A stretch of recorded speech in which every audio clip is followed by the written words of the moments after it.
Hello everyone, তোমরা সবাই কেমন আছো? চলে এসেছি আর একটা নতুন মিনি ব্লগ নিয়ে। আর আজকের এখন পৌঁছে গেছি কোথায় বলো তো? কেউ গেস করতে পারছো? তো এখন আমরা পৌঁছে গেছি দীঘাতে।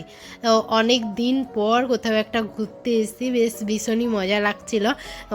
চলে আসি, প্রথমে আমরা হোটেলে চলে আসি। আর আমাদের আসতে না অনেকটা টাইম লেগে গিয়েছিলো, 12টার বেশি বেজে গিয়েছিলো।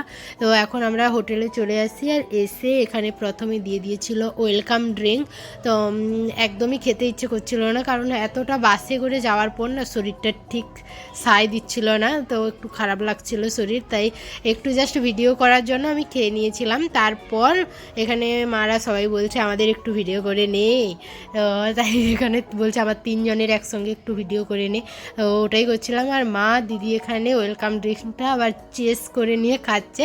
তারপর এখানে সবাই বসেছিল, আর এখানে চাবি নেওয়া হচ্ছিল। তো চাবি নিয়ে রুমের, তারপর আমরা চলে আসি রুমে। আর আমি প্রথমে একবার রুমে চলে এসেছিলাম, তো এসে চেঞ্জ করা হয়ে গেছে। তো ভাবলাম তোমাদের সঙ্গে একটু রুমটা দেখিয়ে নিই।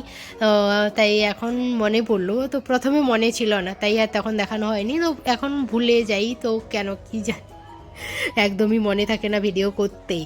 তারপর রেডি হয়ে চলে আসি সমুদ্রের ধারে। আর এখানে আজকে প্রচুর ভিড় ছিল, তো কোথাও ভিড় থাকলে না একদমই ভালো লাগে না।